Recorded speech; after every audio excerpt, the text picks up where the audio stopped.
Ángel Díaz de León. ¿Cómo estás, Ángel? Él es un ejecutivo con más de 20 años de trayectoria en la industria logística del transporte internacional. Ha ocupado posiciones directivas en compañías de talla mundial como DHL Global Forwarding, Jazz Worldwide, Siva Logistics, Daxer, y actualmente es Managing Director de BMAX Transportation Inc., una empresa especializada en transporte terrestre internacional, donde dirige la estrategia de crecimiento, operaciones transfronterizas y desarrollo comercial, impulsando soluciones que integran eficiencia operativa, tecnología, trazabilidad y una visión moderna del cross-border. Su experiencia nos hace una buena combinación de liderazgo operativo, de desarrollo comercial, gestión de equipos multiculturales y construcción de relaciones estratégicas con clientes y socios logísticos internacionales. Y ahí pues arranqué haciendo todo. O sea, ahí no era que había el departamento de marketing, el de pricing, el de ventas, terrestre, aéreo, marítimo. No, pues era completamente diferente a lo de Estados Unidos. Entonces, Centroamérica, pues había que llegar a Tecunumán es otra cosa. Es otra cosa. Cuando conoces Laredo y después te vas a Ciudad de algo,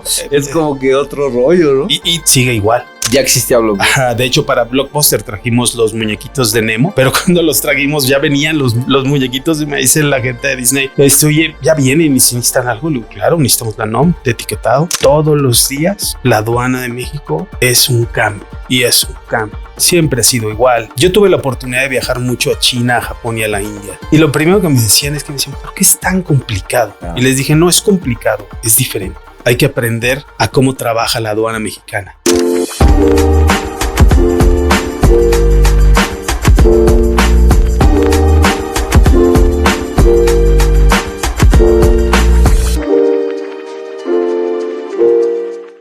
Señoras, señores, ¿cómo están? Bienvenidos a una semana más, un capítulo más. O sea, habíamos querido traer a un especialista de esta parte del cross-border, porque pues hay muchos mitos, muchas historias. Por lo tanto, vamos a platicar aquí de pues todo lo que hay entre México y Estados Unidos, el NAFTA, mitos, realidades, una conversación entre amigos. Conmigo está aquí enfrente de mí Ángel Díaz de León. ¿Cómo estás, Ángel? ¿Qué tal, Lalo? Muy bien. Muy bien, muy agradecido de la invitación, bien. Ángel, dime si algo me falta. No. ¿Quién eres tú? Cuéntale a la gente. Pues sí, mira, sí, ya son un poquito más de 20 años en la industria, en la logística, ¿no? He escuchado, muchas entrevistas de las personas que trabajamos en logística.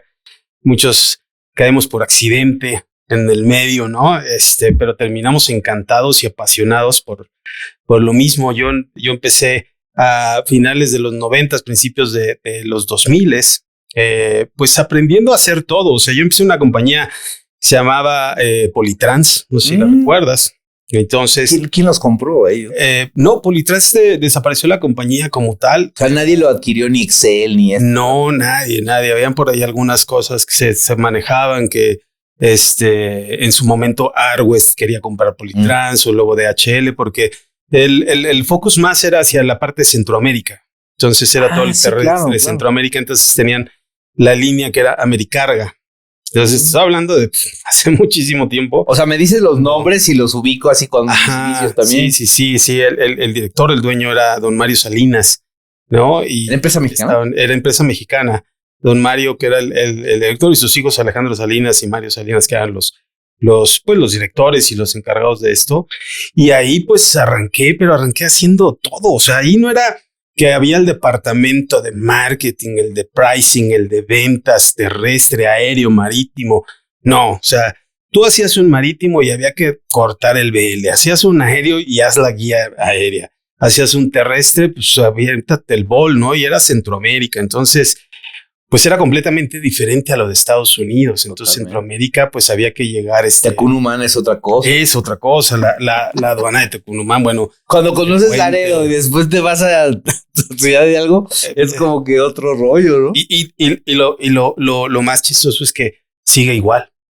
Y estamos hablando de más. O sea, sigue el fango, sigue la mismo Tecunumán, es el mismo. Pero tema. ya hay cross docks ahí, ya un poco más. No, hay cross docks. O sea, me refiero a lo que es la estructura de la pueblo. Claro. O sea, la aduana, sí. Y como está Tecunumán, como está Ciudad Hidalgo, Chiapas, ese es algo que ninguno de los dos gobiernos han hecho algo para que realmente una aduana y tan importante, una frontera tan importante, porque pues nosotros le vendemos muchísimo a Centroamérica. Centroamérica compra muchas. ¿Ves los camiones de las grandes compañías de consumo? Ahí los grandotes, ¿no? Y corriendo en el pueblo así de van, vienen, regresan, van, vienen. Y las estructuras siguen igual, ¿no? Las carreteras, donde, de hecho, no pueden entrar camiones de 53 pies a las carreteras de Centroamérica, entonces tienen que ser de 48. Exacto, tienes que ser un transbordo. Entonces las cajas llegan y transbordan en Ciudad Hidalgo.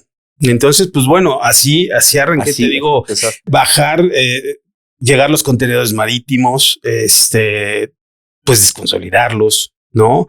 O cargar los contenedores de las cajas, emplayar, subir los palets, saber cómo poner en un palet la mercancía, cómo hacer todo, o saber qué hacer todo. Entonces fue una escuela que yo creo que ninguna universidad del mundo te lo da, ¿no? Cuando después estaba yo revisando toda la estructura de las carreras, pues yo decía, ¿cómo no hay un tema del técnico aduanal, del técnico? Que sí hay ya ahora, ya hay escuelas como la ETA, como estas escuelas que se van muy enfocadas a esto, pero las grandes carreras de comercio internacional, de negocios internacionales, como existe, ¿no?, en Alemania o existen en Bélgica desde hace años, ¿no? Que les den esa parte. Entonces, para mí fue una escuela enorme, una universidad donde hice maestría, doctorado, de todo, ¿no? Había donde había que hacerlo. En esa compañía, pues bueno, empecé, pues era ventas, ¿no? Y es que vendo, pues fletes, ¿y cómo los vendo? Que te enseñe el que es el más capacitado. Entonces aprendí a hacerlo y después de ahí me metí a estudiar. Entonces me metí a estudiar precisamente el técnico aduanal, después estudié comercio internacional y entonces fue estudiar y prepararme, ¿no? Porque yo venía de otra cosa completamente diferente, ¿no? Yo venía a trabajar en radio, en televisión, en la música. Entonces... ¿Tú estudiaste qué? Yo, pues, bueno, primero estudié actuación y música en Televisa. Ok. En los 90s. O sea, estabas en el CEA. Ajá. Yo en el CEA ya estudié. En la generación del 93 al 95. Con Arad de la Torre, con Nora Salinas, con Karime, con todos ellos que son compañeros, y siguen siendo mis amigos. O sea, porque nos conocimos. O sea, sí, imagínate, estudiamos de 8 de la mañana a 8 de la noche. ¿No? Cuando decían, bueno, estás estudiando esto, ¿y qué más vas a hacer? Y dices, hoy yo quiero ir a la escuela 12 horas al día, ¿no? Pero bueno, son dentro de mira, toda la preparación. Esa sí no la investigué, esa sí no la investigamos, Ángelos. Dentro de toda la preparación, pues ayuda muchísimo porque el poder hablar en la parte de las ventas, ¿no? Yo me acuerdo que vi después leí un libro, ¿no? Que hablaban mucho de la parte del vendedor, ¿no? De los vendedores perros, de quién es el vendedor, el French Bull, el Bull Terry y todo, sí, ¿no? Pero sobre todo, y todo eso venía con la actuación. Y cómo tener un personaje sobre quién vas a tener enfrente de tu cliente, ¿no?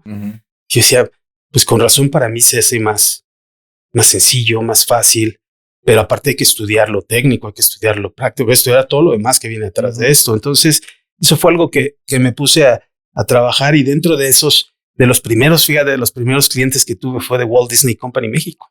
Entonces, fue donde nosotros empezamos a hacer la exportación de eran VHS todavía, las licencias, las películas a Centroamérica. Ah, las películas, o sea, los rollos de cine, ¿no? No, las películas, los VHS. Ah, ya los VHS. Porque teníamos los videoclubs, ¿no? Sí, para rentar las películas. Exacto. Para los chavos que nos están viendo vayan a ver que era un videoclub, ¿no? Sí, exacto, no era Netflix. El bisabuelo de Netflix, ¿no?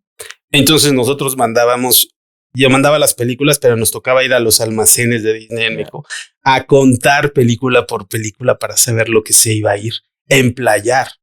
Y pues a veces no teníamos todo el personal y aún así yo me levantaba, entonces yo me iba a las bodegas. Y de altísimo riesgo, ¿no? Porque la piratería.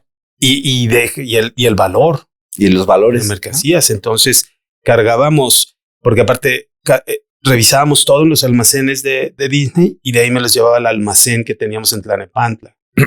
Y ahí entonces empezamos a cargar los camiones para consolidarlos, porque ahí va mercancía a Guatemala, El Salvador, a Honduras, Nicaragua, y así iban todo hasta Panamá. ¿Y ya se armaban las custodias? ¿Ya había custodia? O sea, por el tema del riesgo del robo y eso, ¿no? Pues mira, no había tanto. O sea, a veces nos pedían custodia hasta llegar a la caseta de Puebla.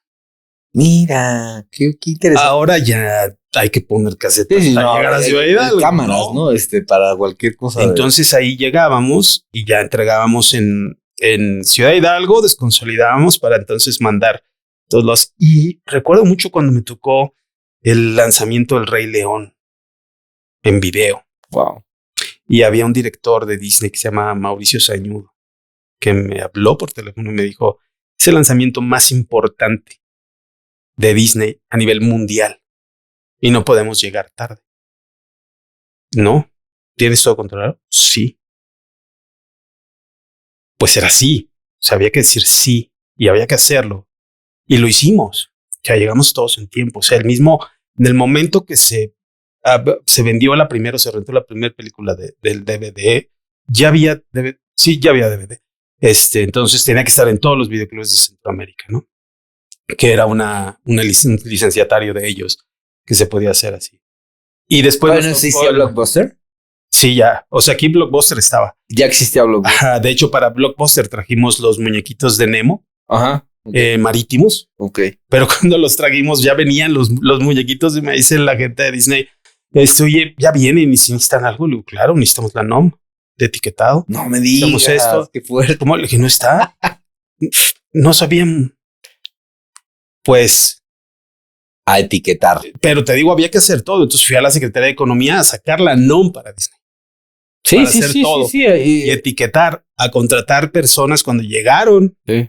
A la etiqueta tejida. Sí, sí. Porque no puede ser de plástico, no puede ser de otra cosa, claro. porque es un juguete. Entonces, fue un daño. Entonces, te digo que fue una escuela bastante fuerte. ¿Cómo nos tocaron esas empresas pequeñas, chiquitas, que, digo, con todo respeto para las multinacionales, porque son...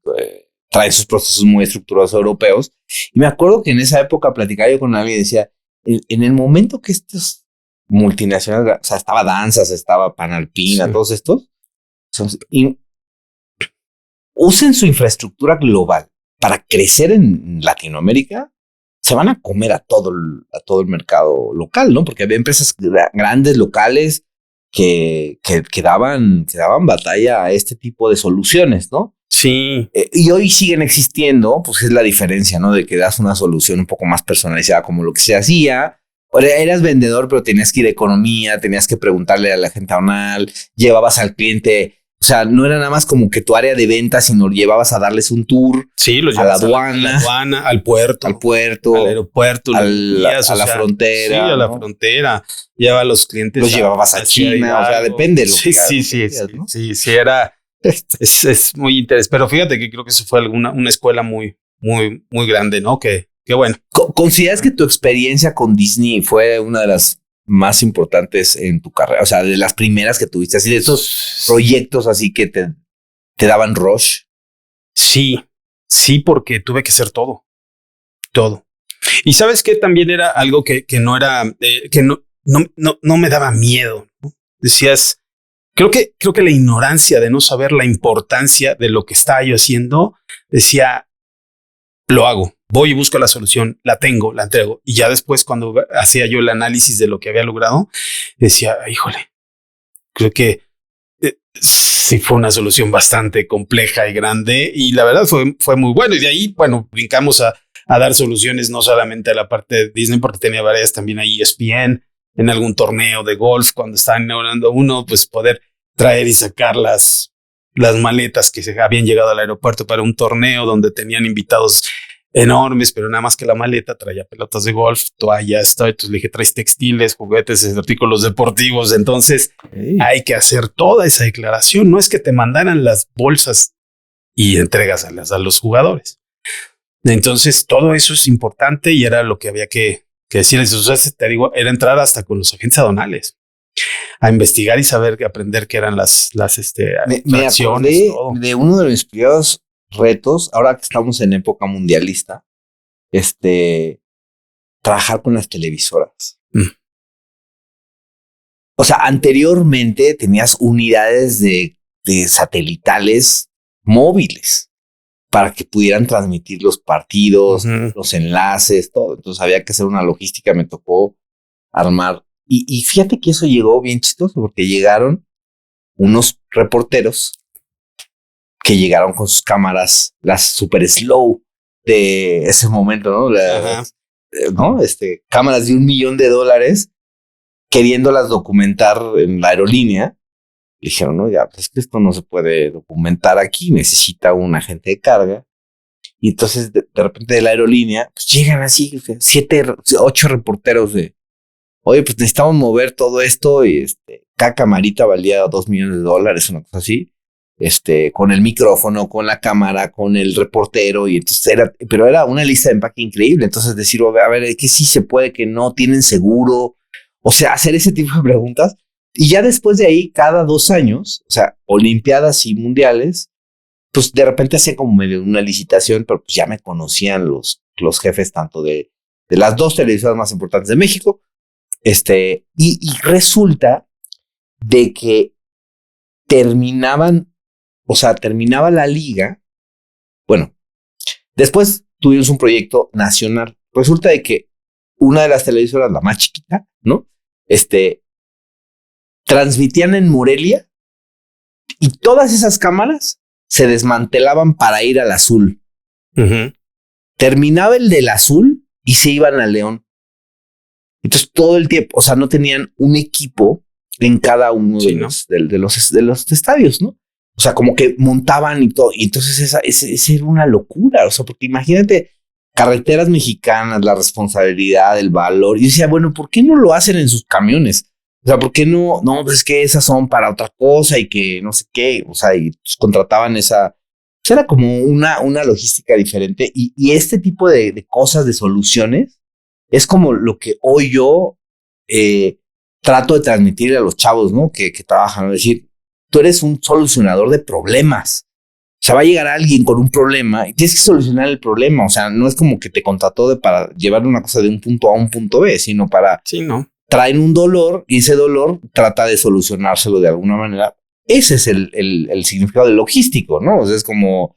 pero me hiciste recordar eso de una Copa América en Colombia y luego para Colombia y luego las sedes en Colombia eran diferentes lugares.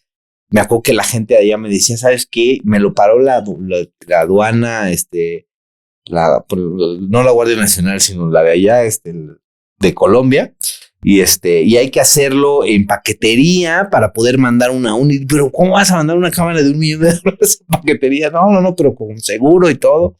No, un relajo, pero es bonito recordar esa parte, pero de ahí, Ángel, o sea, trasladándonos a cómo ha venido esta evolución de tu carrera, o sea, Uh-huh. cómo viste tu evolución, de decir, bueno, bajaste ahí una gran escuela, de repente llegas a las grandes ligas. Sí. ¿Y cuál fue el shock? ¿Cuál fue el shock ahí? De ahí me voy a las globales.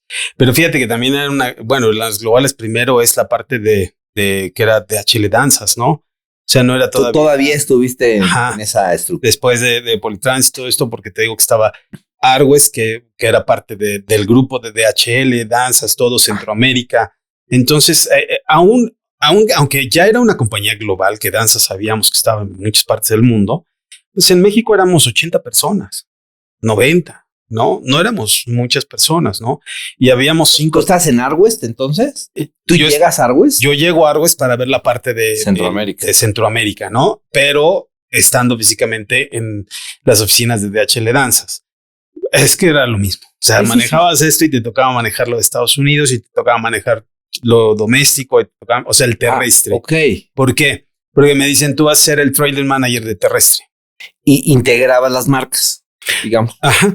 Entonces, y aparte de eso era enseñar cómo vender el producto a todos los demás vendedores de danza. Que ese es un reto. Y a todos los demás trade lane managers, a todos, porque estaba el de España, el de Alemania, el de todos, pero bueno, su cliente, importaba de Alemania, que pues teníamos, en ese entonces todavía el boom de Asia no era tan fuerte. No, era Europa. Tan grande, era Europa.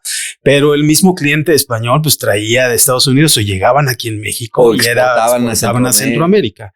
Pero entonces había que vender eso. Entonces, el tema no fue tanto ahí, el tema del cambio, sino fue cuando Danza se convierte en DHL Global Forward, con la fusión de Excel, con la fusión, todo eso, sí, o sea, de 80 a 3,000 personas. Entonces decías, oye, esto sí ya es diferente, ¿no? Entonces yo ya trabajaba, yo hacía lo terrestre, pero también estaba ya empezaba con lo de Asia, como trailer manager Asia Pacífico y terrestre. Entonces, cuando se hace la fusión, yo recuerdo mucho que llegó el que era el nuevo director. Bueno, ahí tuve uno de mis mejores maestros, ¿no? En DHL Danzas, que era el ingeniero Alba, que en paz descanse. el ingeniero Agustín Alba, que yo con él conocidísimo en el medio. Todo, o sea, me decían a mí, me hablaba la secretaria, señor, le llama el señor Alba, y ahí subí a su oficina. Y era platicar con él. ¿Ya estabas ahí en el Camino Real? No, estábamos en una casa del ingeniero. El ingeniero ya no llega al Camino Real. Él fallece antes de eso, que es cuando se hace la fusión y entonces... ¿Estaban ahí en la Federal? ¿Donde era Dual? ¿Dónde era Dual? ¿Dónde era Dual? Exactamente. Ahí estábamos. Porque AEI estaba con Dual y DHL en esas compras, fusiones... Se hace DHL y ahí es cuando danzas AEI y luego DHL Danzas Zero Ocean. Exacto. Sí. Que estaban ahí, todos ahí trabajando, ¿no? Entonces ahí, y ya después de ahí, pues bueno, se hace esto. Entonces ¿era casa de ellos? Sí, era casa del ingeniero. Pero era una casa con una oficina totota. Pues, estábamos todos ahí. Entonces ahí estaba aduanas, marítimo, aéreo. Aéreo había una oficina en el aeropuerto, pero aparte estaba todo el mundo ahí. Sí. ¿No? Y estaba el garage y muy buenos recuerdos con el ingeniero. Se aventaban las fiestas el 15 de septiembre, padrísimos allá en la oficina, ¿no? Y muy, muy padre. Entonces, y me decía que va a venir a cantar o que le digo, ¿usted quiere que cante? Vamos a cantar. Me dice, pero se viene de Charro. Sí, ingeniero, nos vemos de Charro. Sí. Y te digo, con él aprendí mucho. Ya después se hace toda la fusión y él mismo me pide que sí, me dice, oiga, necesito que me ayude con... ¿Y el señor Álvaro Domínguez todavía estaba?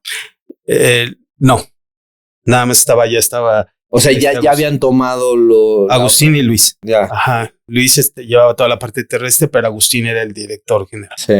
Entonces ellos son los que toman toda esa parte de ahí. Y de ahí, pues bueno, se hace la función y ya entra otra administración completamente diferente.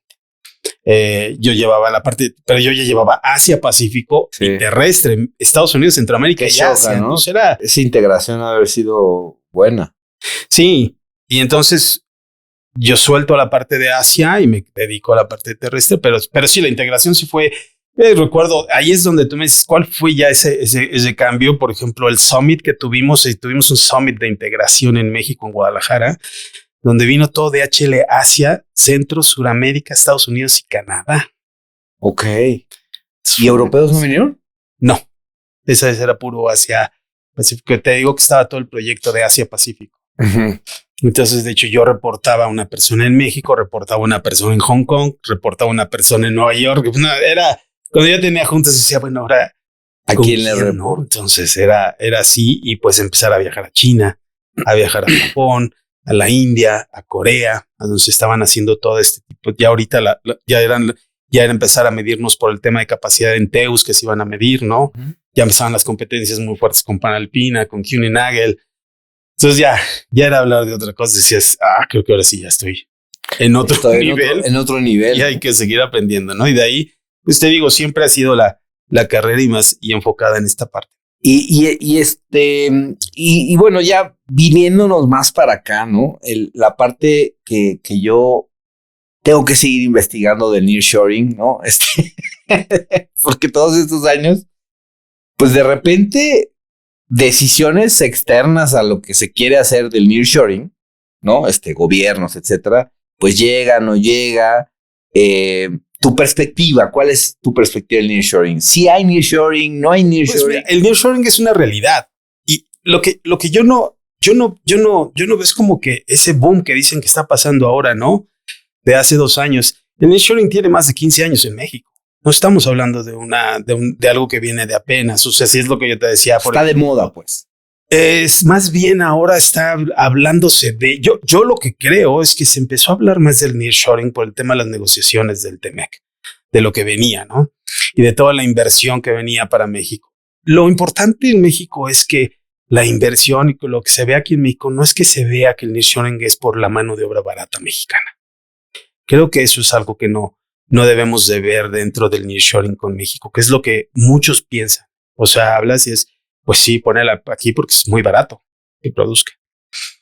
Sí hay otras cuestiones en la parte económica en México, la economía, en la parte de impuestos, en facilidades que puede tener los empresarios o las grandes industrias que vienen de otros lados a poner sus empresas en México. Pero también hay que hablar de la profesionalización que debe haber para que el nearshoring sea una realidad. Porque el nearshoring está para producir en México, para dejar dinero en México, para que haya empleos en México, pero se va a competir con Estados Unidos. Eso es algo que no estamos viendo, porque no es que solamente, porque no es Estados Unidos el que está poniendo sus empresas, está Asia, India, ¿no? China, y eso India, ha sido España, siempre, Alemania, ¿no? pero ahora están con más fuerza para poder vender sus productos hacia el norte, pues porque es el lugar donde lo pueden hacer, pero tiene que haber esa profesionalización para competir con esa industria en Estados Unidos, ¿no? Que hoy por hoy vemos esos conflictos que siempre hay de porque si no producen aquí, las OEMs las vamos a sacar de México para que se vengan acá. Y dices, bueno, Ándale. no es solamente el tema de la mano de obra que es más económica, porque no es mano de obra barata, también es una mano de obra que tiene una capacitación y una calidad en México que no la tiene en otras partes del mundo. Por eso las empresas a nivel mundial están produciendo en México. Porque es lo que ven. Es lo que sucedía en China. O sea, hay buen talento de infraestructura en las plantas armadoras las plantas comparado armadoras con Estados Unidos. Tienen buen talento, tienen infraestructura, pero lo que falta es que se haga la infraestructura a nivel general externa de todo lo que represente el nearshoring. ¿A qué vamos? Como país nos falta mucha infraestructura en la frontera. Que la cadena sea la correcta. Si empezamos viendo esta parte del nearshoring, ok, ¿cómo vamos a tener la capacidad para poder implementar los cruces más rápido? Los cruces con menos burocracia, con menos documentación. Si todos los días la aduana de México es un cambio, y es un cambio, y es una estructura. Y eso lo ves de los últimos años, o sea, digamos, de esta era, o siempre ha sido igual. Siempre ha sido igual. Mira, no es un tema. Yo tuve la oportunidad de viajar mucho a China, a Japón y a la India. Y lo primero que me decían, ¿por qué es tan complicado la aduana mexicana? Y les dije, no es complicado, es diferente. Hay que aprender a cómo trabaja la aduana mexicana. Uh-huh. Eso es algo bien importante porque eso sucede con muchas compañías que llegan de transporte terrestre, por ejemplo, que vienen a México a querer iniciar operaciones, pero la operación la quieren manejar igual que México y Canadá. Uh-huh. Estados Unidos y Canadá. No. Es completamente distinto.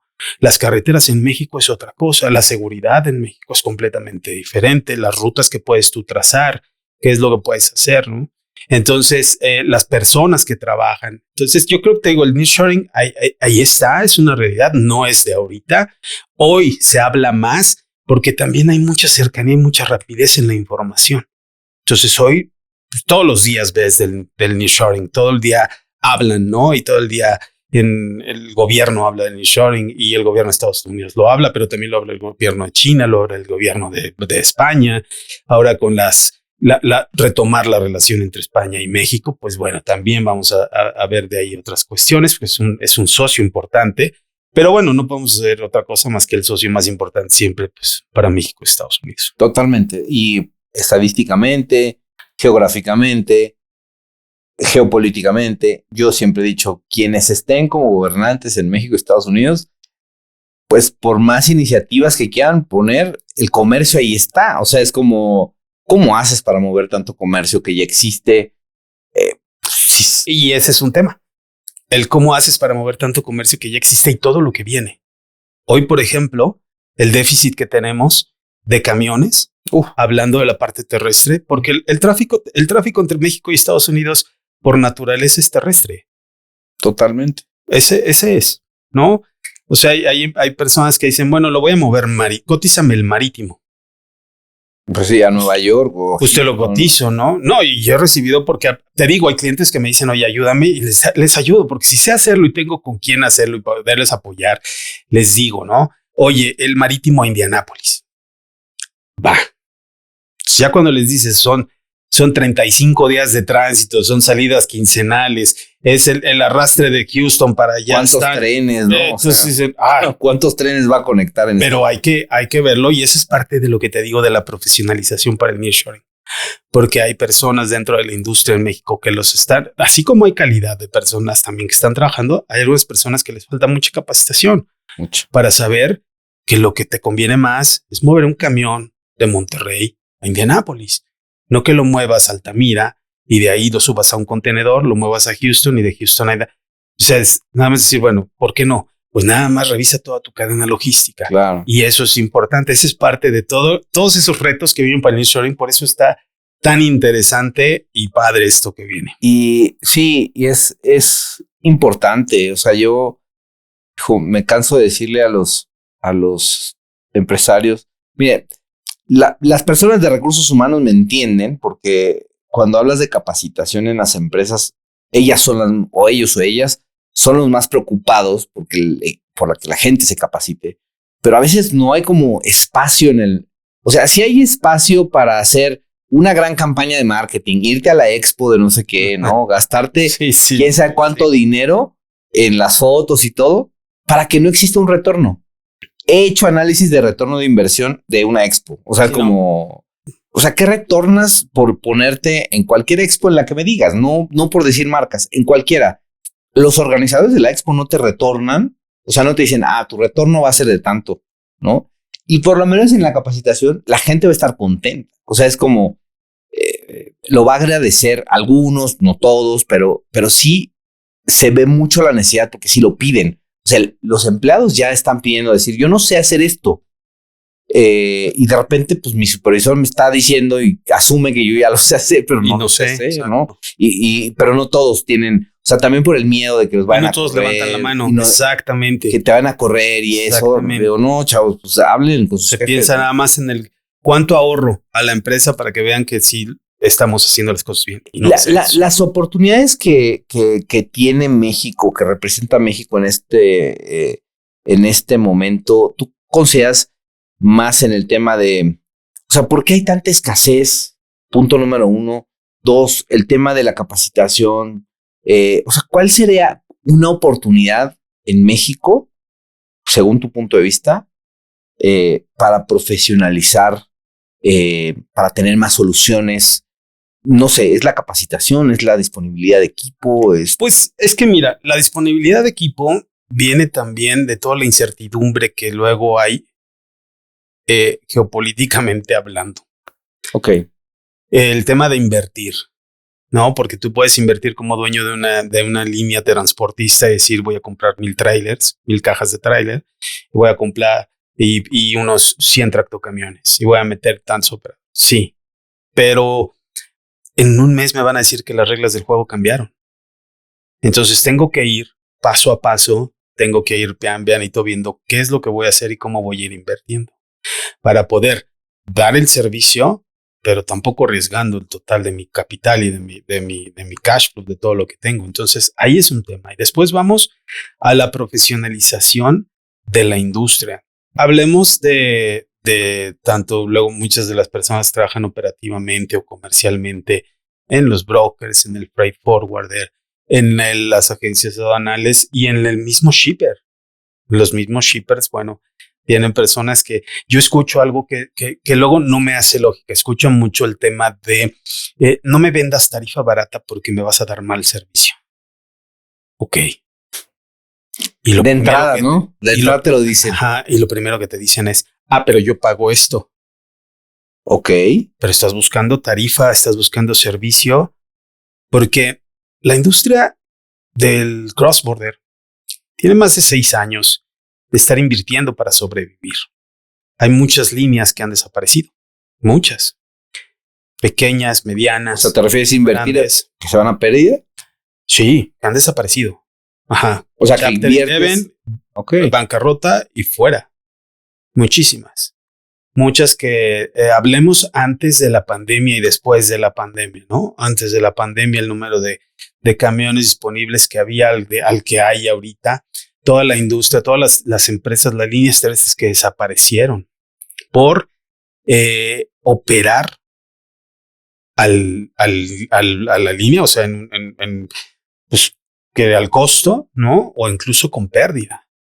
Porque se empezaron a usar, es como, por ejemplo, y te pongo el ejemplo después de la pandemia, pero ahora, por ejemplo, con el tema de lo del combustible, del petróleo, todo lo que sucedió geopolíticamente, ¿no? Con las guerras, con todo esto que sucede, el petróleo se subió, se fue a las nubes, el diésel se fue para arriba, y ya. Entonces, ¿qué decían los clientes? Cotízame line haul, fuel, y ya. Ok. Lo que sucede es que no solamente fue ese cambio en la industria, también viene el tema de los seguros, el tema del safety, el tema de los operadores B1, el tema del FMCSA, el tema del inglés de los operadores. ¿Cuántos operadores salieron de circulación? Muchísimos, que les cancelaron la visa por no hablar inglés. Y esa también es escasez de operadores. Esa es una escasez de operadores, más todo lo demás y todo lo que la industria y los gobiernos, todo lo que son y empiezan a presionar para que tengas y hay que cumplirlo. Pero todo ese cumplimiento cuesta dinero y el que subiera el diésel y subiera lo más, pues te incrementa todo. Entonces decías, bueno, que ya, y ahora, bueno, oye, ya bajó el petróleo ayer. Uh-huh. Entonces mi tarifa va a costar $1 menos, ¿no? Porque aparte el petróleo bajó 10 centavos, el diésel. No bajó, no vamos a llegar nunca ya a los niveles que estaba en 3.20, 3.30. Okay. No, o sea, imagínate, en California llegamos casi a los $8. A los demás en 5.80, 6.40. Entonces, oye, ejemplo, yo recuerdo, y perdóname, a lo mejor es mi ignorancia, yo me acuerdo que la estructura tarifaria en Estados Unidos siempre era así. O sea, como que la base de la tarifa, las líneas se decían, mira, esta es la base de tarifa, y semanalmente te mandaban como unos informes de cómo venía comportándose el combustible. Y ya tú sabías cómo integrarlo a la tarifa o no, o mandarlo por separado, porque en muchos tenders y eso, te pedían el combustible por separado. Ajá. Me acuerdo muchos años atrás. Y eso lo puedes hacer. El tema de la tarifa es que los boards de tarifa, si hablemos DAT, carga, todos este tipo de ellos, empezaron a dictar la tarifa del mercado. Ah, ok, ya entendí. De lo que tu broker querías comprar y de lo que tu shipper pagabas, más no lo que nos costaba operar al operativo, o sea, al carrier. O sea, ¿era como una subasta? Como una especie de subasta. Pues no, si no hacía exacto. Es que por ejemplo, en el DAT donde postean todos los fletes, ¿no? Los shippers y todo decían, bueno, porque es el famoso spot rate. Que hoy dicen el spot rate llegó a sus máximos totales. Pero adoptaron ese patrón las líneas transportistas en Estados Unidos porque, o sea, no estoy hablando del DAT, o sea, es como, estoy hablando de un transporte, un carrier americano te estructuraba las tarifas y estoy hablando a lo mejor de líneas medianas chicas que a lo mejor son las que desaparecieron, donde se adaptaban entonces al mercado. A ese mercado, correcto. A ese mercado. Entonces, ¿qué pasaba? Pues estabas operando con un tema incluso de pérdida. Claro. Porque no tenías... Sus costos no medían el costo operativo de una ruta de Laredo, Los Ángeles o lo que sea, y pues ahora cómo me regreso. Y lo medías, pero si no entrabas dentro de lo que estaba publicado, no ibas a vender. Claro. Entonces, y no ibas a mover tus cargas, pero también las líneas que no tenían el poder financiero grande para poder, o de menos estable, para decir, bueno, voy sacando toda mi costo operativo, pues empezaron a desaparecer. Entonces ahora esto está cambiando por el nearshoring, por toda la estructura, por lo que está sucediendo, por la capacidad, por operadores, por todo el tema de que hablamos de la parte de los seguros. O sea, los seguros se incrementaron 60% de un año a otro. ¿Y eso no está cotizado por aparte? O sea, no, porque no es como en el aéreo o en el marítimo. Claro, no, el seguro. O sea, te refieres el seguro del transporte que es anual, sus pólizas, y el mercado no te deja ajustar todo ese gasto que tienes adicional al mercado, porque el mercado dicta que el DAT te pide más o menos el mercado está en tanto. Pero ya cambió y se acabó. Hoy sí, el mercado está empezando a pagar lo que es el costo operativo. Qué bueno. Si hoy en el momento que hoy quieres trabajar realmente, y ahora es abrir y es hablar mucho con los clientes y más con el tema de las empresas logísticas, ¿no? Para hablar del libro abierto, del famoso Open Book, vamos a trabajar así. O sea que, ok. ¿Qué quieres? ¿Qué es lo que quieres? ¿Y cómo quieres? ¿Qué quieres ganar? Porque ya no es porque eran utilidades durísimas, ¿no? Enormes, muy, muy grandes. Y pues decías, pero ¿y qué parte de la operación tienes a tu cargo? Sí, ¿no? exacto. O sea, ¿qué costo? O sea, ¿qué gasto tienes? ¿No? Y no era parejo. O sea, oye, vamos a entrar con el cliente, sí, pero bueno, mi trabajo cuesta porque todos trabajan. Nosotros necesitamos de los brokers, de los forwards, del shipper, y ellos necesitan de nosotros como transportista, pero todo debe ser siempre un ganar-ganar. O sea, no el tema de hay una industria que cobra más y la otra es la que arriesga más y gana menos. Oye, y hablando de ya para cerrar esta etapa de la entrevista, el cross-border, a pesar de los pesares de noticias y todo lo que escuchas, en los próximos 5 años, ¿qué verías? ¿Cómo lo ves? ¿Lo ves igual? ¿Lo ves con más desafíos? No, yo creo no creo, yo estoy seguro que va a cambiar mucho en pro de la industria, en pro de lo que viene ahora, ¿no? El tema del Temec, muchos lo ven como algo negativo, pero bueno, pues son soluciones, son revisiones que se van a dar ahora conforme a una negociación de una persona, una parte del socio que dice yo tengo más, yo arriesgo, pero no has hecho otra cosa, ¿no? México. Yo creo que la industria y la parte de los transportistas y de la industria se va a empezar a profesionalizar más porque ya no es tan fácil nada más decir te mando un correo, ahí te van todas las rutas que cotizo, mándame, tengo todo este proyecto. Son rutas que ya manejo, ya las trabajo, cotízamelas. Ok, me dices qué producto es, qué target tienes, frecuencia. No lo tengo, pero mándamelas. No, gracias. Ese es el famoso no de los carriers que ya estamos diciendo, no, porque no voy a poder hacer esto, porque no vamos a permitir un benchmark. Y eso está empezando a cambiar.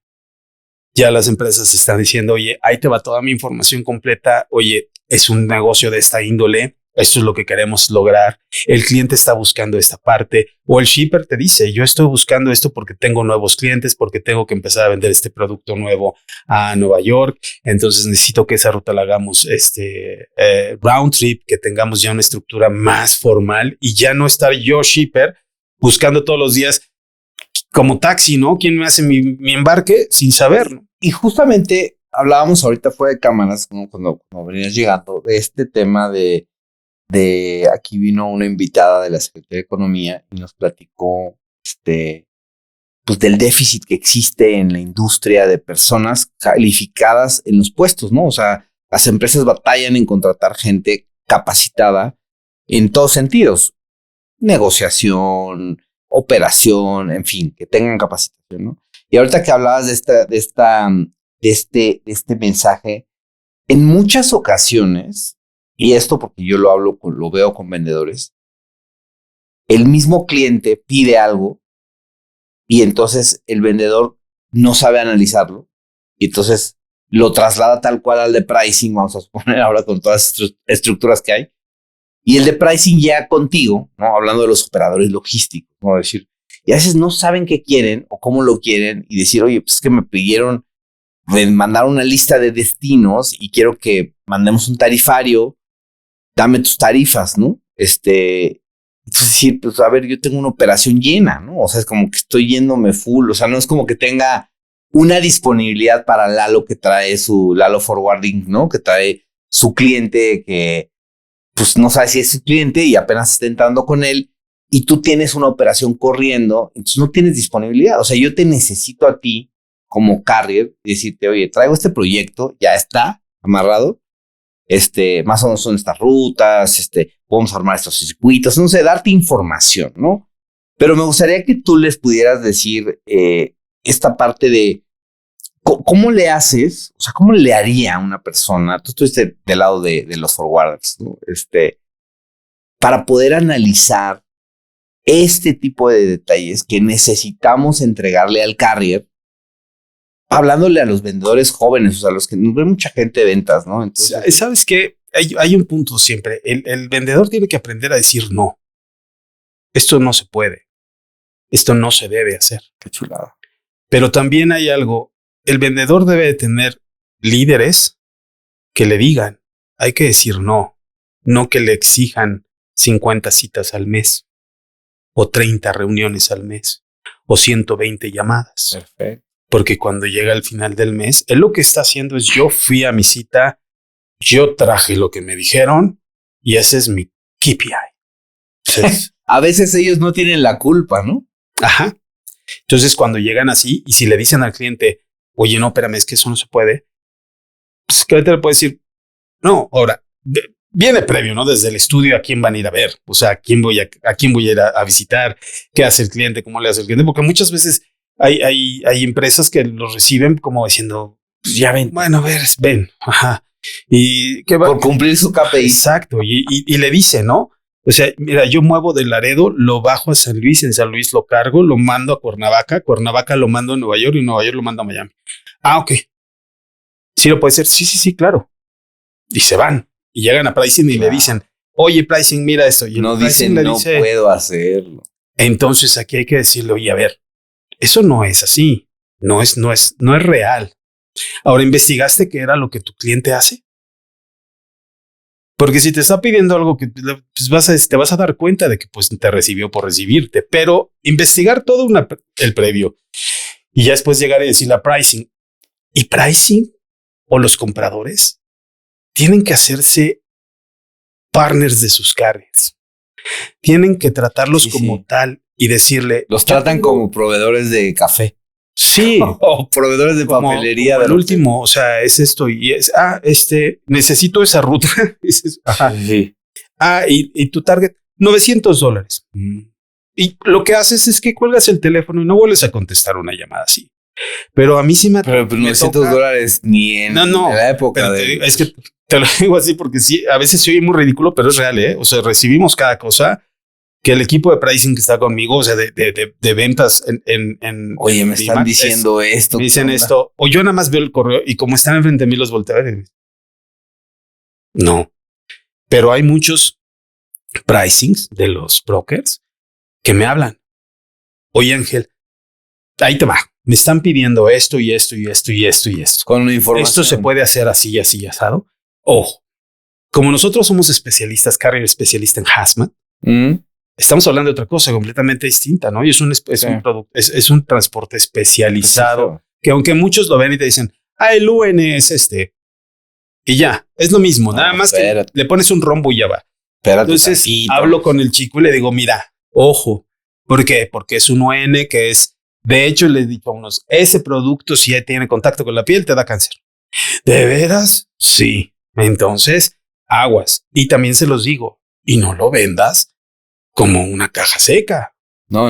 Es una especialización. Y va a costar y vamos a necesitar documentos y te van a pedir el IPA de nosotros y vamos a necesitar la parte de Semarnat en México. Entonces sí empieza a ser todo, pero sí hay pricing que lo hacen y hay otros que no, que son los famosos que yo digo los turbocotizadores que te mandan así de y dices, híjole, qué mal, porque hay muchas cosas en el mercado, hay mucho negocio. ¿Será que su KPI es no cotizarlas? Sí, mucho sí.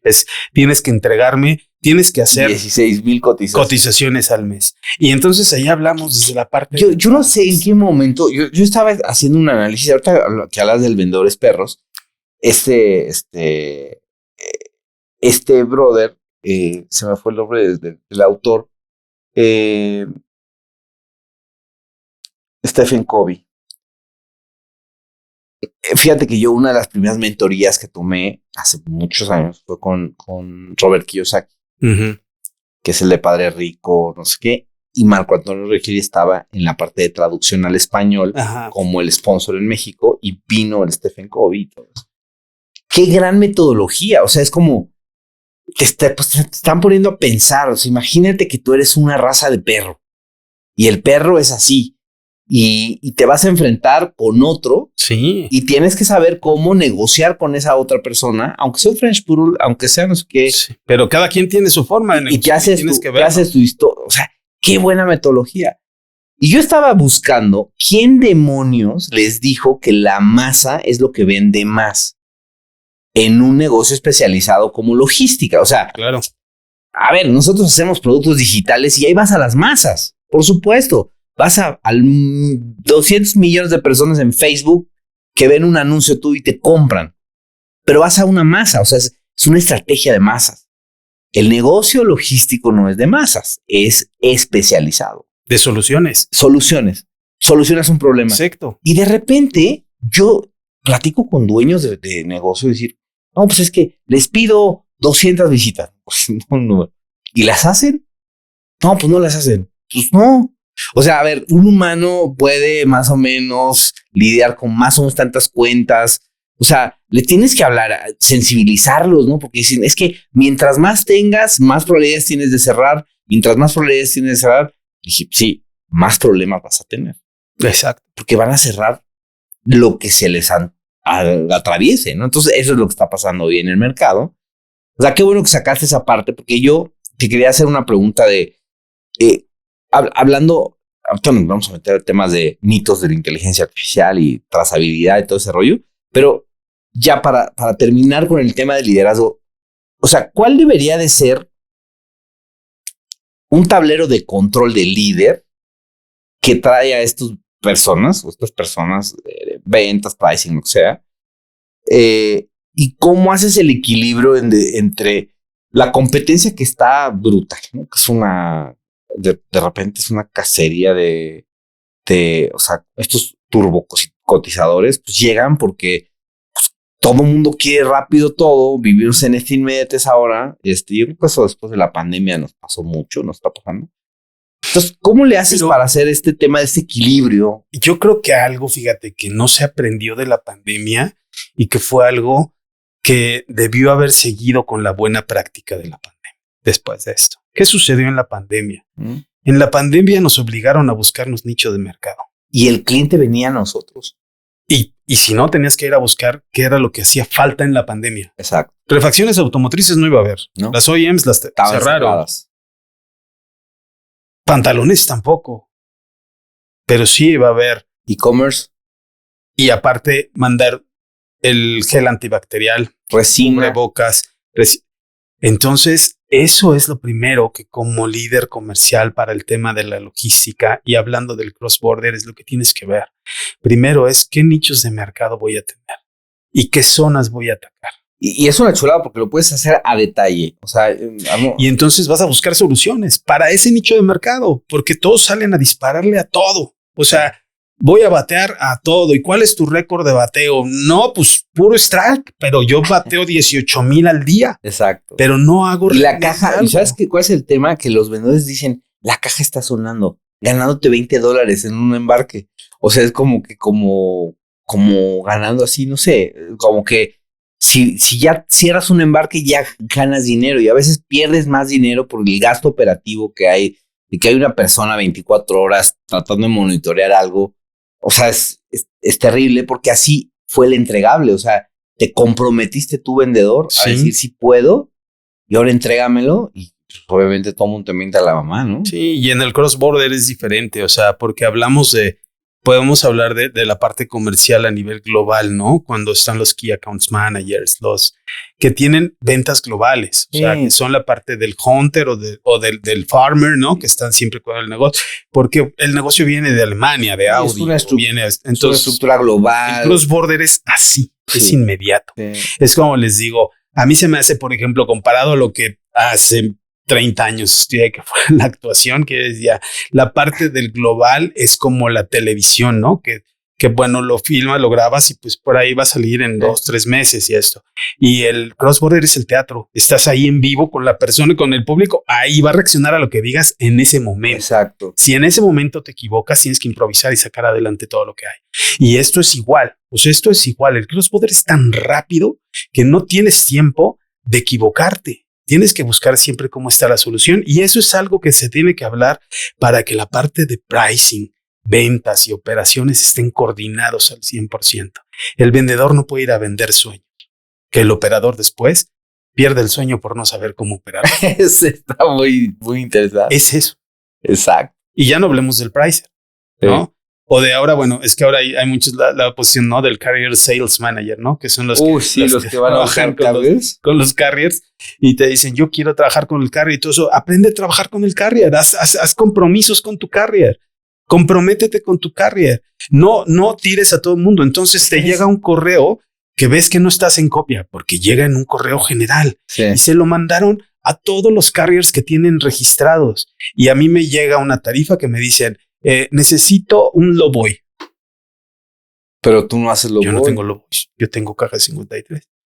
Y le llegó el mismo correo, le llegó al de los reefers, le llegó al de consolidado. O sea, tienen un grupo donde ahí mandan todo. Y esa es la falta de profesionalización y eso es lo que no están haciendo los líderes que están detrás de ellos por exigirle esa masa, ese volumen. ¿Qué ganas con eso? No entiendo. Si tú tienes a 3 vendedores que venden una solución completa y esa solución completa, porque tú vendes por flete, le ganas 100, 200, 300 dólares, no sé. Pero ¿sabes qué? Le hizo la solución donde le está haciendo el almacén, la distribución, la última milla, el cross-border, el despacho aduanal, le consiguió lo que el cliente no sabía dónde conseguir y entonces resulta que es una solución que le facturas al cliente $120,000 al mes. Ah, qué diferente. Y el cuate que esté haciendo eso, el vendedor tiene que estar ahí. Sí. Si el cliente dice, se me antojó un capuchino con, ya como cuando vas al latte con... Si no me importa señor. Cómo lo quiere, ¿no? Haces tu solución. Te lo traigo. Exactamente. Te lo traigo. Pero hoy no es así. Y aparte todo esto... ¿Qué nos falta ahí, Ángel? Pues es que ha cambiado. O sea, los líderes... están detectando las cosas. O sea, hay una carencia de liderazgo. Los líderes, porque a lo mejor es decir, bueno, tengo tanto el negocio y no cuidar a los chicos. O sea, porque nosotros en nuestra época teníamos estos líderes que te decían, yo empecé en ventas, ¿no? Ahí está tu guía Roji, tus vales de gasolina. No había coche. Luego vete a Naucalpan, ¿no? A darle la vuelta a ver qué encuentras y tráete tantos routine orders. O sea, había una lógica, ¿no? Routine orders de Alemania, de aquí, de acá, ¿no? O sea, es como los trade lane managers, o sea, es como te especializaban en algo, porque eso venía muy de la danza europea. Sí. Y decía, tú nada más vas a vender la ruta, es como Apple. En Apple no venden otro celular que no sea Apple de su ecosistema, ¿no? Es más o menos buscarle. Pero nos decían, pon atención, porque solamente te voy a explicar una vez cómo es este proceso. O sea, no era como que, ¿qué cree que no le entendí o eso? Puta, o sea, yo me acuerdo que, o te daban una regañiza o te decían, ¿sabes qué? Vete con ahí a la aduana que te enseñe. No, o sea, es como que hoy hay muchos más recursos que puede tener un líder. Sí. Sistemas, cursos, capacitación, 1000 cosas. ¿Qué pasa? ¿Por qué no lo ejecuta el líder? Porque no hay interés. El tema ahorita es en la prontitud de hacer las cosas, de yo demostrar que puedo entregarle a mi jefe superior. Como en la aprobación, de soy exactamente el mejor. Y que yo soy el mejor. Y yo sé que en 6 meses con mi laptop y mi celular yo pongo mi broker. Porque yo ya vi que la gente gana esto. Y no es así. O sea, no es para nada eso. Y te digo, olvida toda esa mala praxis te digo, los líderes, pero arrancamos desde los shippers, ¿eh? O sea, desde sí, también en los... O sea, de todo lo que están haciendo y lo que están buscando. El tema de supply chain está muy roto. Exactamente. O sea, tú, por ejemplo, muchos de los carriers que intentamos trabajar directamente con un shipper yo trabajo con el broker porque yo manejo 100 cajas al mes y el broker me encuentra todas las soluciones. Si lo ves como lógica, dices, pues sí, porque el broker tienes razón, 50 transportistas. El problema es que buscan a 10 brokers y a los 10 brokers los ponen a pelear para darle las 100 cajas. Eso. Y entonces tampoco hay un compromiso, porque tampoco hay un contrato como el broker, como a lo mejor lo que hacíamos antes en los freight forwarders, que ibas y firmabas el contrato con Nokia. Eso. Y era el contrato. Tú te vas a quedar con el 80% y los otros el 20%. Ajá. Y entonces si tú me quedas mal aquí 2 veces, entonces esta ruta pasa por acá. Exactamente. Pero había un compromiso. Y ese mismo compromiso. Te voy a dar 5 cajas a la semana, por ejemplo. Y ese mismo compromiso es el que no absorbe ya la gente de compras o los carrier sales. No absorben ningún compromiso con los. Pero hay buenas técnicas. Hay técnicas para hacerlo. O sea, hoy todavía yo he acompañado gente donde si logras una especialización y te la tatúas, o sea, es como decir, como tú dices, tú eres un carrier de hazmat, perfecto. Pues quieres que ese carrier de hazmat te dé preferencia a ti, velo a buscar. O sea, es como no le mandes en la lista de distribución pidiéndole todas tus tarifas, por poner un ejemplo que acabamos de poner aquí. O sea, hay mil cosas. Y con los exportadores o con los importadores también, hacerlos conscientes, es decir, oye, esto es viable, no es viable, es válido. Y yo creo que lo que nos has regalado para los vendedores es eso de digan que no, o sea, no pasa nada de ser. Sí, no. Quedas mucho mejor si le dices no puedo. Al contrario, el cliente te va a decir, wow, sabe lo que estoy, lo que y le voy a hablar para cualquier cosa. Porque sé que me va a resolver y las te cosas. lo vas a ganar. O sea, es lo que sí, así es. Tratamos de impactar. A ver, yo tengo esta pregunta y ya como para ir cerrando un poco, porque pareciera que no, pero ya va a llegar el momento de terminar. Todo el mundo habla de inteligencia artificial, tecnología, movilidad, visibilidad, trazabilidad, ¿no? Pero a veces no es tan real, ¿no? O sea, yo platicaba con alguien, ¿no? Nosotros utilizamos inteligencia artificial para muchas cosas. Nunca va a sustituir eso a un acompañamiento con una persona. O sea, personalizado, ¿no? No tiene... Te va a ayudar a acelerar o a mejorar o a la rapidez. O sea, nosotros, no sé, les habilitamos X serie de prompts para que usen ChatGPT, Cloud o lo que sea, ¿no? Pero eso no significa que si yo me siento contigo en un café, a lo mejor dándoles esta plática a la gente, le va a funcionar más que si ponen un prompt de cuáles son las tendencias del cross-border de Estados Unidos. Les puede crear hasta un podcast la inteligencia artificial, claro, ¿no? Pero nunca va a ser lo mismo que estar así tú y yo. Entonces, basado en esto, o sea, ¿qué procesos sí están automatizados el día de hoy o deberían estar automatizados el día de hoy en el tema de cross-border? ¿Cuáles sí? El tema, por ejemplo, del pricing. Ok, ese debería de estar. Ajá. Nosotros estamos terminando de crear un sistema de pricing automatizado relacionado con todo, en lugar de estar todo cotizando la mano y tener los errores de dedo. Ok. ¿No? La regué. Pues sí, porque estás cotizando de esta forma. Entonces, el sistema que se está creando y que va a estar listo ya de poco es un sistema apoyado con la inteligencia artificial, pero donde lo único que vas a poner es origen, destino, tarifa, fuel, todo sale, porque todo eso está haciendo. Para eso está la inteligencia artificial, para ayudarte a quitar ese tipo de errores humanos, casi que no tienes errores humanos. Exactamente. Para las tareas repetitivas que tienes, ¿no? Todo el tema de todos los reportes, el tema de las cotizaciones, por ejemplo, el tema de los formatos de los reportes de cotización, todo el tema de reporteo, análisis de datos, que todo lo vas haciendo de una manera, pues, mucho más práctica y más rápida, ¿no? De lo que a lo mejor hacíamos antes para hacer todo un análisis del mes o del primer trimestre o del segundo trimestre, ¿no? Cuando estás revisando el P&L, que está revisando toda la información. Yo me acuerdo que me aventaba unos P&Ls en Seba que yo decía, o sea, era interminable, ¿no? Pero pues había que estar ahí con yo estuve en UTI, ¿no? Y hacíamos los tenders manuales. Sí. Y me sentaba con los de, o sea, la de aéreo, la de marítimo. No sé por qué me reportaban a mí ellos. Pues me reportaban a mí. Yo estaba como gerente comercial en Ciudad de México. Y aquí estaban. Entonces me reportaban a mí. Entonces el de terrestres. Estábamos en un tender de cualquiera de las grandotas, ¿no? NEC, ¿no? Por decir un nombre que ya no existe, ¿no?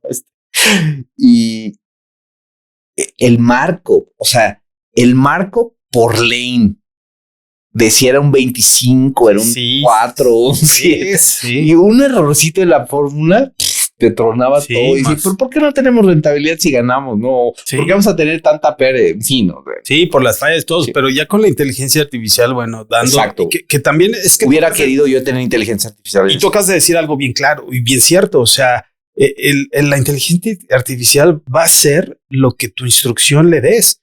O sea, no es que te va a decir, vas a estar sentado y te va a decir, como que traes cara de que quieres un reporte. Exacto.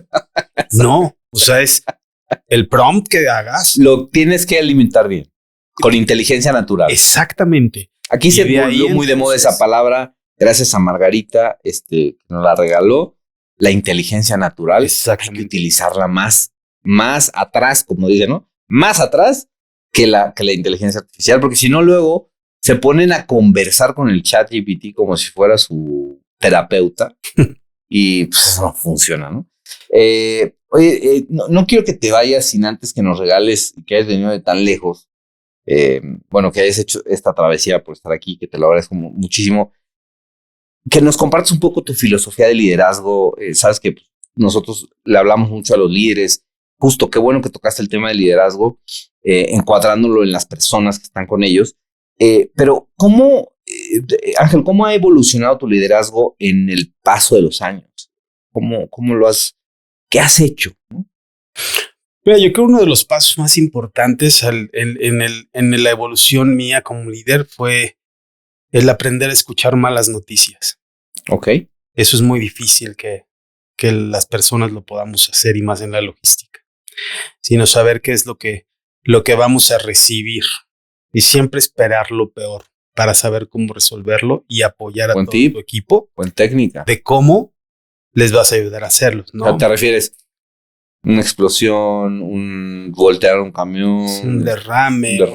Unos documentos mal hechos, y pueden ser muchas otras cosas, ¿no? En la industria hay muchas cosas, pero siempre estar con esa parte, pero para apoyar al equipo y para que puedas desarrollar realmente a líderes que en un momento dado, pues ya voltees y digas, bueno, ya es hora de que yo diga adiós, porque yo tengo 5 personas que están haciendo todo lo que en un momento tenía que hacer yo, ¿no? Y eso es formar líderes, formar personas que realmente, pero formarlos de una manera, te digo, como lo que yo recibí de esa formación con el ingeniero Alba, por ejemplo, que realmente eran cosas que me decía, que se me quedaron mucho en la mente, este tema de lo de las partes de las malas noticias, o siempre el tema de decir, a mí me decía, usted tiene que estar seguro siempre de quién es y de la persona y del ser humano que es. Porque gracias a eso va a lograr muchas cosas en la vida. Y sí es cierto, porque llega un momento en que somos personas que no crees ni siquiera en ti ni en lo que estás haciendo, por lo que te pueden decir afuera y decirte que estás mal, que no sirves. Sí, que no puedes. Hoy veo a los jóvenes que le creen mucho a la fuerza. Ajá. Por eso la rotación de los chavos en las empresas, claro, y de las personas, o sea, es ya no me compromiso. Voy, ya no. Y es, pues mira, yo estoy aquí, si en 3 meses no les gusta, me voy. Ajá. Y hago otra cosa, pero ya no voy a hacer lo que quiero. Pero no voy a aguantar que me digas o que me... Pero no es eso, sino te digo, te digo, formarlos, es tomar las soluciones y tomar los problemas y poderlos resolver de la manera grupal con el equipo que tienes, ¿no? También entender que uno no hace todo, hay que contratar a las personas mejores, porque a mí me decían, tú eres el director de Bimax Transportation Inc. Ajá. Como director, le dije, es como el director musical, el director de la orquesta. Yo no creo que un director de la orquesta sepa tocar el cello igual que la chelista que está ahí, o la flauta transversa, o el violín, o el oboe, ¿no? Claro. Pero sí hace que todos suenen igual y al tiempo y al tempo, y hacen todo.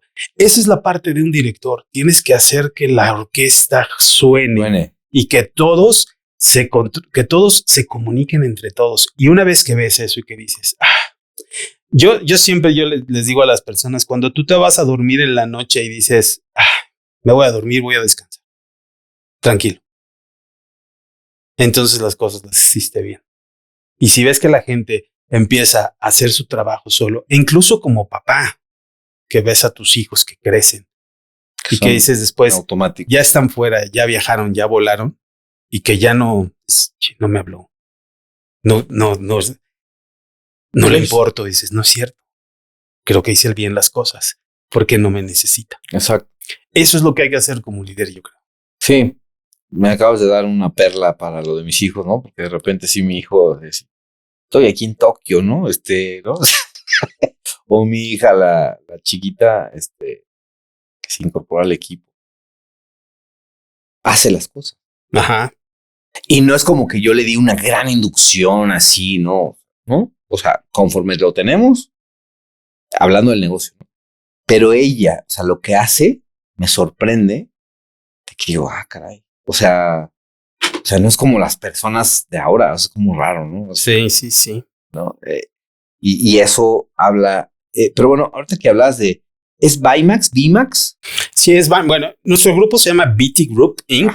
Okay. Somos un grupo de dos compañías. Tenemos ahorita que es Bimax Transportation Inc., que es la línea transportista, que es para carga general y carga peligrosa. Okay. Y tenemos Bima Logistics, que es nuestro broker para dar soluciones a los clientes de los equipos que no tenemos nosotros. ¿Pero eso está en Estados Unidos nada más? Están en Laredo, Texas. Tenemos oficinas en Laredo, Texas, donde está el dueño de la línea, el presidente de la compañía, que es Víctor Cavazos, que él está allá. Tenemos una oficina en Nuevo Laredo. Tenemos una oficina pequeña en administrativa en Monterrey y la oficina que tengo yo en Querétaro, ¿no? Okay. Entonces, el patio está en Laredo, Texas, y contamos, bueno, ahorita nosotros damos servicio en la parte norte del país, Nuevo León y Coahuila, exportación e importación, cargando en esas zonas para ir hacia todo el Midwest, East, Northeast, California, Florida. Y pues te digo, la especialización siempre es en la parte de carga hazmat, ¿no? Tenemos otra división, que es el área de pipas, donde movemos nitrógeno, hidrógeno, argón, todo este tipo de gases que movemos para una compañía de manera exclusiva, donde tenemos ya unos años trabajando con ellos y son ese tipo, esa operación, por ejemplo, la manejamos por Tijuana, Mexicali y por Laredo.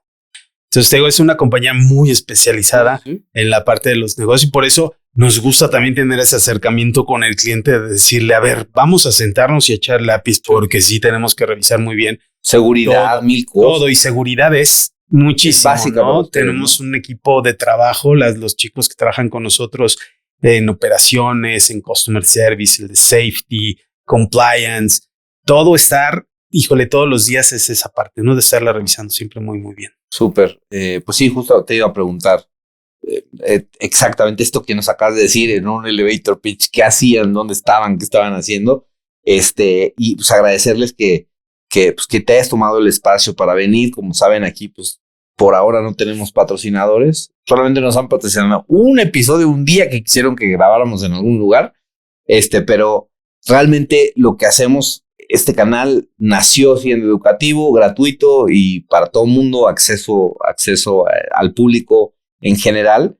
Pero quería que nos platicaras un poquito cuáles son los proyectos, cuáles son los desafíos ahora, cómo visualizan, van a crecer, tienen más operación. Sí, este año nos dedicamos a estabilizar el negocio, a sentarlo para tener muy claro lo que te decía, las rutas, el nicho de mercado, ¿hacia dónde? De dónde a dónde vamos a mover, en lugar de decir, bueno, vamos a mover para todos lados, vamos a mover, oye, a Seattle, sí, voy a Seattle, oye, no. Entonces, ya hoy está clara toda la estructura de nosotros como línea transportista entre México, Estados Unidos y cross border. Bien. Entonces, el plan sí es crecer. El próximo año estamos pensando en poner, no del lado mexicano, porque ese es parte del negocio de nuestros partners. Nosotros trabajamos a base de intercambios con las líneas mexicanas que nos apoyan en México. Pero sí, por ejemplo, estamos pensando en poner una terminal en Indiana o ponerla en Kentucky para poder tener esta el parte. Equipo para la importación. El equipo, y para poder tener ya ahorita empezar a incorporar un poco más de operadores CDLs también, porque bueno, los B1 sabemos tienen su forma y su logística de trabajar, ¿no? Hay que cruzar frontera, entregar, regresar y cruzar frontera. Entonces los CDLs es para todo el Inter-US, pero necesitamos tener esa terminal allá. Bien. Bueno, tenemos la última ronda de preguntas. Son preguntas rápidas, como los famosos ping-pongs y esas cosas. Pero aquí son preguntas rápidas, ¿no? Que lo primero que se te venga a la mente, dime un libro que todo líder debería de leer. Open to Work. Una habilidad indispensable para competir en logística. Creatividad. La tecnología que más transformará la industria será. La inteligencia artificial. El error que nunca volverías a cometer. No automatizar los procesos. El mejor consejo profesional que has recibido. Nunca dudes de ti. Un líder que admires. El ingeniero Alba. Una palabra que defina el futuro del cross border. Futuro. ¿Qué significa para ti el éxito? Los logros. Y ya para terminar, que ya es un poco más amplia, ¿no? Para cerrar ya el episodio. ¿Qué mentalidad necesitan desarrollar para un líder con éxito la nueva era del cross-border y construir empresas más competitivas, innovadoras y preparadas para el futuro? Hablando de la mentalidad de estos líderes nuevos que están llegando a la industria y que pues, van a ser los que se van a quedar. Pues dentro de lo que me preguntabas, las palabras rápidas, la creatividad. O sea, dentro de la creatividad de lo que tiene que un líder todo el tiempo estar pensando más allá del saco, ¿no? O sea, tienes que... Un paso más adelante, me decía. Pero más bien el horizonte. O sea, ver hacia todos lados. Tienes que ver todo lo que está sucediendo y no dejarte llevar por lo que dicen las noticias solamente, ni los periódicos.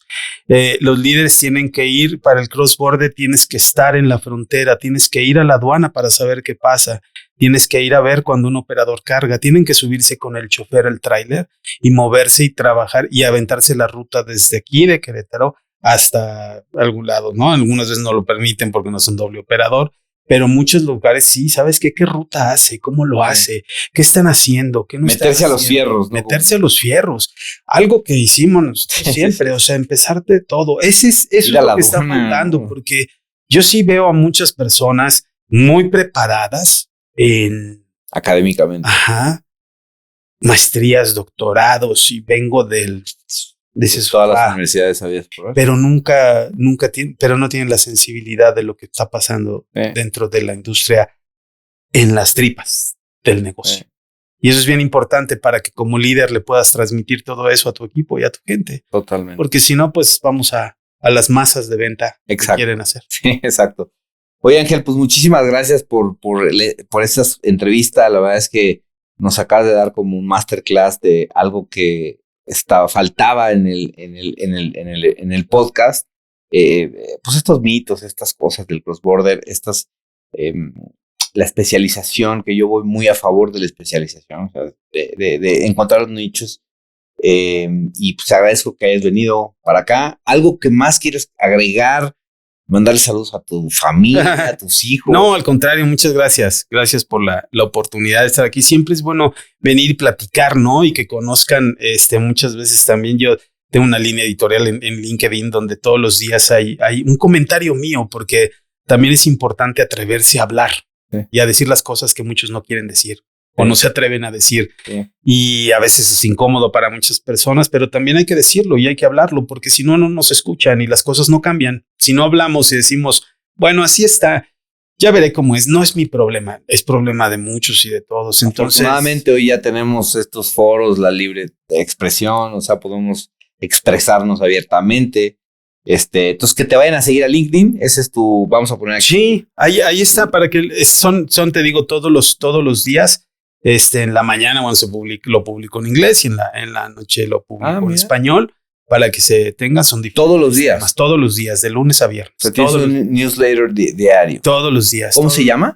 Todos los días. Pues nada más es con mi nombre, o sea, nada más. Está enlazado. Sí, se llama Trade and Logistics, las publicaciones, pero bueno, un día es Nearshoring, otro día es el Broker Specialist, muchos temas, ¿no? Que tenemos ahí, tengo ahí. Bueno, no tenemos, pues lo hago yo, lo escribo yo, lo veo yo. Entonces, gracias. Es algo que me interesa. Gracias por compartir. Y me intereso y estoy todos los, ya sabes, el sábado, ¿no? A investigar.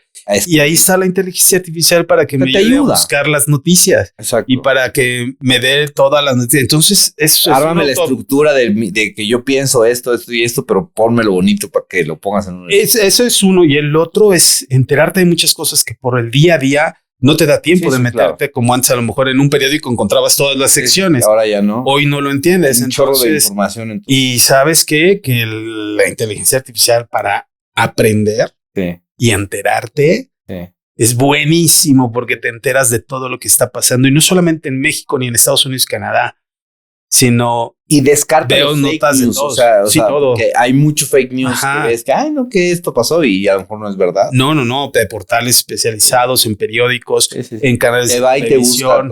Así lo busco. Entonces, los sábados luego me aviento 1 hora y media leyendo todos los news que están y todo lo que se está haciendo, que ya lo sabes porque también lo vas escuchando en el día a día de la operación, pero ya leerlo y verlo y entonces dices, este cuadra con lo que tuve el martes.